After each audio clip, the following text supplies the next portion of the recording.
Good morning everyone. Class 12 history का यह set number 5 है। इससे पहले हमने 4 सेट करवा दिया है। अगर आप वह नहीं देखे हैं तो उस वीडियो का लिंक इस वीडियो के डिस्क्रिप्शन में नीचे आपको मिल जाएगा, देखने को जाकर देख जरूर लीजिएगा। एक एक क्वेश्चन आपको बोर्ड एग्जाम के लिए बहुत ही इम्पोर्टेंट है। 100% आपका यह सारा के सारा क्वेश्चन बोर्ड एग्जाम में देखने को मिल जाएगा। एक बार जरूर देख लीजिएगा बोर्ड एग्जाम से पहले। देखिए क्वेश्चन नंबर 1, अशोक द्वारा प्रचारित बौद्ध धर्म कहाँ प्रचलित नहीं हुआ? 4 ऑप्शन है। ऑप्शन ए है सीरिया, बी है ब्रिटेन, सी है श्रीलंका और डी है जापान। तो जो अशोक द्वारा प्रचलित बौद्ध था वह ब्रिटेन में प्रचलित नहीं हुआ था। ऑप्शन बी बहुत ही इसका सही आंसर हो जाएगा। क्वेश्चन 2 देख लीजिए, पंच चिन्ह वाले सिक्के बने होते हैं। पंच चिन्ह वाले सिक्के बने होते हैं। ऑप्शन ए है सोने का, बी है चांदी का, सी है तांबे का और डी है बी और सी दोनों, मतलब सोने और चांदी दोनों का। तो जो पंच चिन्ह वाले सिक्के होते हैं वह सोना और चांदी दोनों का बने होता है, यानी कि बी और सी जो है वह बिल्कुल ही सही हो जाएगा। याद रखिएगा, एक एक क्वेश्चन आपके लिए इम्पोर्टेंट है, या लास्ट रिवीजन और करके ही जाइए, क्योंकि आपको एक एक क्वेश्चन मिल जाएगा वहाँ पर। पतंजलि का महाभाष्य से हमें जानकारी मिलती है। पतंजलि के महाभाष्य से हमें क्या चीज़ का जानकारी मिलता है?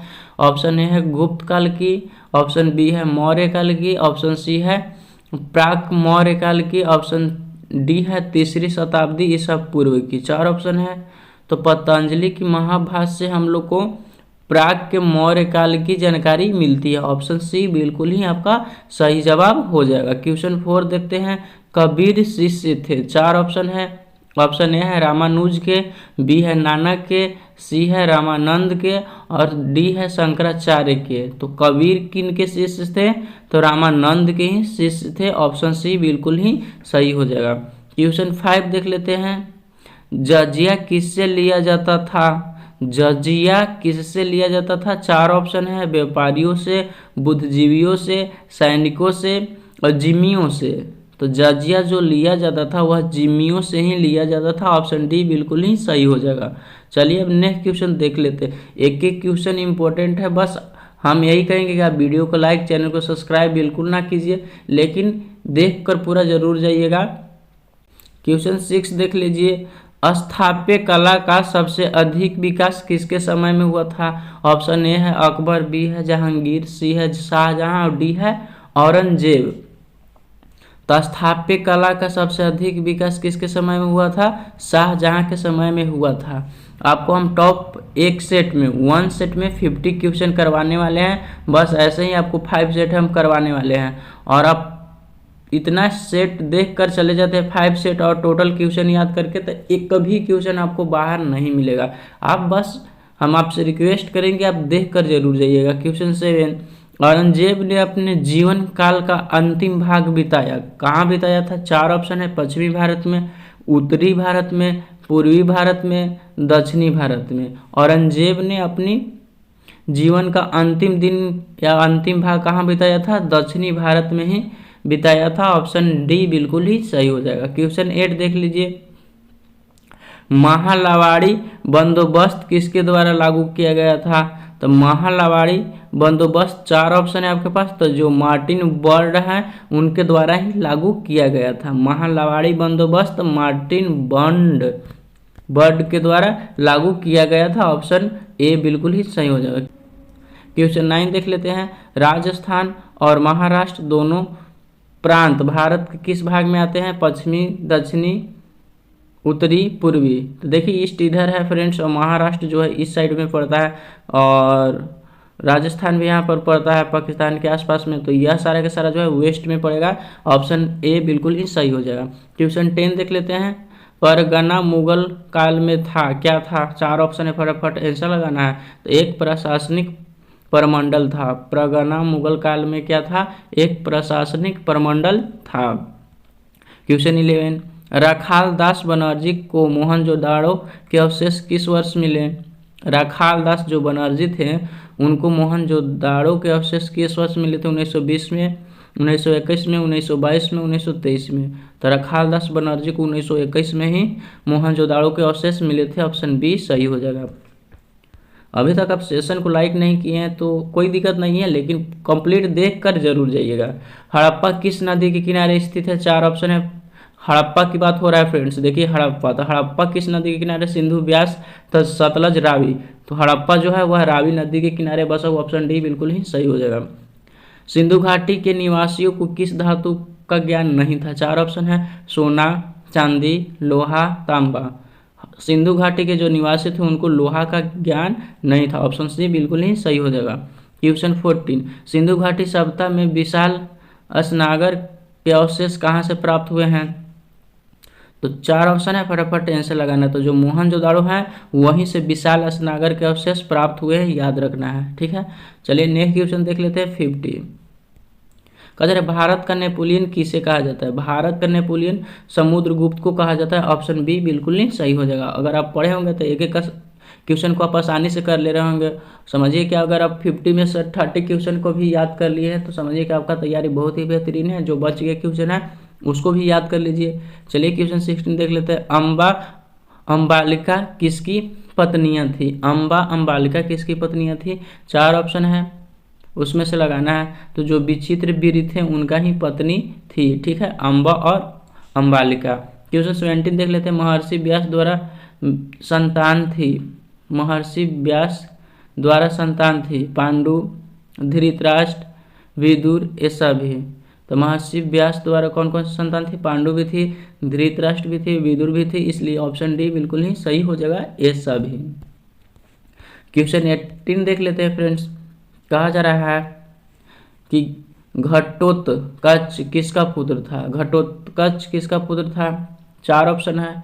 तो जैसा कि आप महाभारत देखे होंगे तो घटोत्कच जो था वह किसका पुत्र था फ्रेंड्स? भीम का ही पुत्र था, ऑप्शन डी बिल्कुल ही सही हो जाएगा। क्वेश्चन 19, भीम ने हिडिंबा के साथ कौन सा विवाह संपन्न किया था? गंधर्व। भीम ने हिडिंबा के साथ कौन सा विवाह संपन्न किया था? तो गंधर्व ही किया था, ऑप्शन बी बिल्कुल ही सही हो जाएगा। क्वेश्चन 20, द्रौपदी किसकी पत्नी थी? अर्जुन का, नकुल का, सहदेव का। तो जो द्रौपदी थी फ्रेंड्स वह सभी का, 5 भाई का थे, इसलिए इनमें से सभी हो जाएगा, ठीक है। चलिए नेक्स्ट क्वेश्चन देख लेते हैं 21। कर्मण्येवाधिकारास्ते माँ फले केशुकादचन श्री भगवद्गीता के अध्याय में वर्णित है। क्या वर्णित है, किस अध्याय में वर्णित है? तो यह जो है द्वितीय अध्याय में वर्णित है, देख लीजिए, ठीक है। क्वेश्चन 21। क्वेश्चन 22 देख लेते हैं। श्रीमद् भागवत गीता के महोत्सव पर किसके विचार व्यक्त किए हैं? किसने विचार व्यक्त किए हैं? विवेकानंद ने, महात्मा गांधी ने, बाल गंगाधर तिलक ने, इनमें से सभी ने। तो श्रीमद् भागवत गीता के महोत्सव पर यह तीनों ने ही विचार को व्यक्त किया है, महात्मा गांधी भी, विवेकानंद भी और बाल गंगाधर तिलक भी। चलिए अब नेक्स्ट क्वेश्चन देख लेते हैं 23। कहा जा रहा है कि महाभारत का युद्ध कुरुक्षेत्र के मैदान में कितने दिनों तक चला था? 4 ऑप्शन है। तो महाभारत का युद्ध जो था वह कुरुक्षेत्र के मैदान में 18 दिन तक चला था, ऑप्शन सी बिल्कुल ही सही हो जाएगा। क्वेश्चन 24, गंगा पुत्र किसे कहा जाता था? 4 ऑप्शन है। तो गंगा पुत्र भीष्म को ही कहा जाता था, जैसा कि महाभारत से बहुत सारे इसमें क्वेश्चन आया है फ्रेंड्स। चलिए नेक्स्ट क्वेश्चन देख लेते हैं। शिकार के समय रास्ते में पड़ने वाले गांव में भू राजस्व संबंधी जानकारी किस सम्राट ने सर्वप्रथम प्राप्त की? 4 ऑप्शन है। तो इसमें ऑप्शन ए बिल्कुल ही सही हो जाएगा, अकबर ने। शिकार के समय रास्ते में पड़ने वाले गांव का भू राजस्व संबंधी जानकारी सबसे पहले किस सम्राट ने प्राप्त किया था? तो अकबर ने किया था। क्वेश्चन 26, तंबाकू पर किस शासक ने प्रतिबंध लगाया था? तो जहांगीर ही लगाया था। तंबाकू पर किस शासक ने लगाया था प्रतिबंध फ्रेंड्स? जहांगीर। चलिए नेक्स्ट क्वेश्चन देख लेते हैं। साम्राज्यवादी इतिहासकार हैं, 4 ऑप्शन है, इसमें ऑप्शन बी सही हो जाएगा, W.H. मोरलैंड। साम्राज्यवादी इतिहासकार कौन है? W.H. मोरलैंड। क्वेश्चन 28, भारत में तंबाकू का पौधा लगाया गया, 4 ऑप्शन है, पुर्तगालियों द्वारा, ठीक है, पुर्तगाल से ही लाकर उन लोग लगाया गया था। भारत में जो तंबाकू का जो पौधा था वह पुर्तगालियों द्वारा ही पुर्तगाल से लाकर लगाया गया था। क्वेश्चन 29, आईना ए अकबरी के अनुसार भूमि को कितने भागों में बांटा गया है? आईन ए अकबरी के अनुसार भूमि को कितने भागों में बांटा गया है? 4 भागों में बांटा गया है। कितने भागों में? 4 भागों में। क्वेश्चन 30 भी अब देख लेते हैं फटाफट से। कहा जा रहा है कि सन 1600 से 1700 ईस्वी के बीच भारत का आबादी लगभग बढ़ी थी कितना, 5 करोड़। 1600 से 1700 के बीच कितना आबादी बढ़ा था, 5 करोड़ बढ़ा था। ठीक है फ्रेंड्स, ऑप्शन सी बिल्कुल नहीं सही। देखिए क्वेश्चन 30, अबुल फजल कृत आईने अकबरी में किस शासक का वर्णन है, तो अकबरी में अकबर का ही वर्णन है। ऑप्शन बी बिल्कुल ही सही हो जाएगा। अकबरनामा की रचना किसने की थी, तो अबुल फजल ने ही किया था। ठीक है, ऑप्शन डी बिल्कुल ही सही हो जाएगा। क्वेश्चन 33 देख लेते हैं। कुतुब मीनार का निर्माण किसके आरंभ किया गया, कुतुब मीनार का निर्माण किसके आरंभ किया गया था, 4 ऑप्शन है। तो कुतुबुद्दीन ऐबक ने ही करवाया था। ऑप्शन सी बिल्कुल ही सही हो जाएगा। कुतुब से कुतुबुद्दीन ऐबक याद रहेगा आपको, अकबर से अकबरी भी याद रहेगा, तो दोनों को याद रखना है। अकबर का वित्त मंत्री कौन था, टोडरमल था। अकबर ने किस सन में दीन इलाही धर्म चलाया था, तो 1581 में चलाया था। अकबर ने सन के दिन इलाही धर्म चलाया था 1581 में। चलिए नेक्स्ट क्वेश्चन देख लेते हैं 36। अभी तक आप वीडियो को लाइक, चैनल को सब्सक्राइब नहीं किए हैं तो कर लीजिए, और फुल वॉच कर कर एक एक क्वेश्चन को बस आप याद करके जाइएगा। हम बस इतना ही कहेंगे क्योंकि आपके पास टाइम नहीं है, सीधा छाप कर आपको एक क्वेश्चन आएगा। 36, दारा एवं शाहजहाँ के पास आगरा में रहती थी जहाँ आरा रहती थी, कौन रहती थी, जहाँ आरा रहती थी। क्वेश्चन 37, दिल्ली में चांदनी चौक का निर्माण किसने कराया था, तो जहाँ आरा नहीं कराया था। क्वेश्चन 38, गांधी जी ने असहयोग आंदोलन किस वर्ष आरंभ किया था, तो 1920 में आरंभ किया था। ठीक है फ्रेंड्स। क्वेश्चन 39, कहा जा रहा है बंगाल के विभाजन की घोषणा किस वर्ष हुई थी, तो 1905 में हुई थी। जलियांवाला बाग हत्याकांड कब हुआ था, तो 16 अप्रैल 1919 को हुआ था। ऑप्शन सी हो जाएगा। क्वेश्चन 41, भारत छोड़ो आंदोलन किस वर्ष हुआ था, 1942 ईस्वी में हुआ था। क्वेश्चन 42 देख लीजिए। कहा जा रहा है कि 24 जनवरी 1950 को संविधान सभा के कितने सदस्यों ने संविधान पर हस्ताक्षर किए थे, तो 244 सदस्यों ने किया था। ऑप्शन सी सही हो जाएगा। पूना समझौता किस वर्ष हुआ था, तो 1932 ईस्वी में पूना समझौता हुआ था। ठीक है, एक एक क्वेश्चन को याद करना है। 1942 में कौन सा आंदोलन हुआ था, तो भारत छोड़ो आंदोलन ही हुआ था, ऊपर ही एक क्वेश्चन आया। क्वेश्चन 45, किसका प्रकाश अबुल कलाम आज़ाद ने किया, किसका प्रकाशन अब्दुल कलाम आज़ाद ने किया था, तो आल हिलाल का ही किया था। ऑप्शन बी सही हो जाएगा। चलिए अब नेक्स्ट क्वेश्चन देख लेते हैं 46। मोहम्मद अली जिन्ना के बारे में कौन सा कथन सही है, 4 ऑप्शन है, देख लीजिए। तो होम रूल लीग आंदोलन का समर्थन किया था मोहम्मद अली जिन्ना, ऑप्शन ए बिल्कुल ही सही हो जाएगा। क्वेश्चन 47, मुस्लिम लीग ने मुसलमानों हेतु पृथक राष्ट्र पाकिस्तान की मांग कब की गई थी या कब उठाई गई थी, तो 1940 में उठाई गई थी। ऑप्शन बी बिल्कुल ही सही हो जाएगा। क्वेश्चन 48 देख लेते हैं। कहा जा रहा है सुभाष चंद्र बोस भारतीय राष्ट्रीय कांग्रेस के अध्यक्ष बने, कब बने थे, सुभाष चंद्र बोस की बात हो रहा है, तो यह 1938 से 1939 ईस्वी में बने थे। उतना ही दिन तक, 1 साल तक रहे थे। ठीक है, क्वेश्चन 49 देख लेते हैं।